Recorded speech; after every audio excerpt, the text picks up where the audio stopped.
হনুমান জয়ন্তী উৎসব হিন্দু ধর্মের অন্যতম শুভ দিন। দিনটি ভগবান হনুমানের জন্মদিন হিসেবে পালিত হয়। এটা বিশ্বাস করা হয় যে কেউ যদি ভগবান হনুমানের উপাসনা করে এবং তাকে প্রভাবিত করবার জন্য একটি উপবাস পালন করে, তবে সে বজরংবলীর আশীর্বাদ অর্জন করতে পারে এবং তার জীবনের সামগ্রিক সমস্যাগুলো দূর করতে সক্ষম হয়।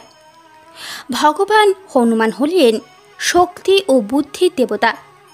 তাই বলা হয় যে কেউ হনুমান জয়ন্তীর দিনে এবং যে কোনো মঙ্গলবার যদি ভগবান হনুমানের উপাসনা করেন, তিনি প্রচুর শক্তি ও বুদ্ধির অধিকারী হন।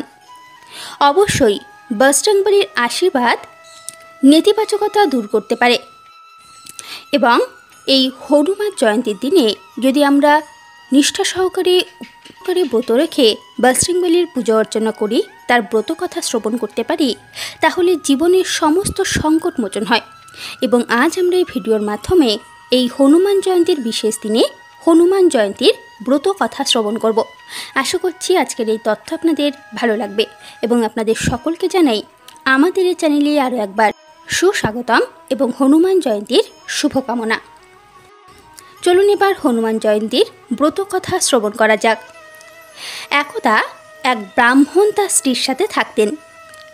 স্বামী এবং স্ত্রী ভগবান হনুমানের উপাসক ছিলেন, কিন্তু তাদের কোনো সন্তান ছিল না। তারা উভয়ই প্রতি মঙ্গলবার নিয়মিত উপবাস করতেন। ভগবান হনুমানকে সন্ধ্যার প্রসাদ নিবেদন করলেই ব্রাহ্মণের স্ত্রী রাতের খাবার খেতেন। সন্ধ্যার প্রসাদ নিবেদন করার পরেই ব্রাহ্মণের স্ত্রী রাতের খাবার খেতেন। একবার ব্রাহ্মণ কাজের জন্য বনে গেলে প্রতিবারের মতো মঙ্গলবারের উপাসনা করেন। তবে কিছু জরুরি কাজের কারণে স্ত্রী হনুমানের জন্য প্রসাদ রান্না করতে পারেননি। তিনি পরের মঙ্গলবার ভগবান হনুমানকে প্রসাদ দেওয়ার পরে উপবাস ভাঙার সিদ্ধান্ত নিয়েছিলেন এবং সপ্তাহের বাকি দিনগুলিতে নিজেকে অনাহারে রেখেছিলেন। 6 দিন অনাহারে তিনি অজ্ঞান হয়ে যান। ভগবান হনুমান তার ভক্তিতে খুবই খুশি হয়েছিলেন এবং তাকে বলেছিলেন যে তিনি তাকে যা চান তাই দেবেন।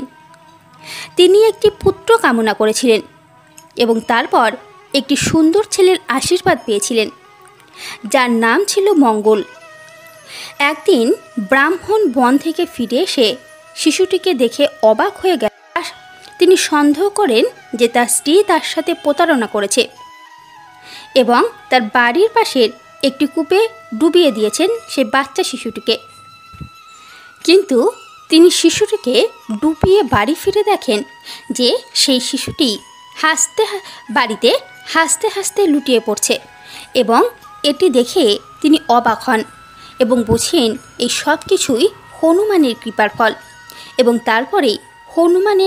তারপরেই ভগবান হনুমানের মাহাত্ম্য চারিদিকে ছড়িয়ে পড়ে। বন্ধুরা, আশা করছি আজকের এই ব্রত কথা আপনাদের ভালো লেগেছে। আপনারা অবশ্যই আজ পূজার পরে একবার হলেও এই ব্রত কথা শ্রবণ করবেন, কেননা মানা হয় ভগবান হনুমান খুবই ভোলা, অল্পতেই তিনি সন্তুষ্ট হন। তাই আপনার সমস্ত মনস্কামনা এবং সমস্ত আপদ বিপদ থেকে রক্ষা পাওয়ার জন্য অবশ্যই এই ব্রত কথা আজকের দিনে একটিবার হলেও শ্রবণ করবেন। বন্ধুরা, আশা করছি আজকের এই তথ্য ভালো লেগেছে। আজকের মতো এটুকুই। নমস্কার, ধন্যবাদ, ভালো থাকবেন, সুস্থ থাকবেন।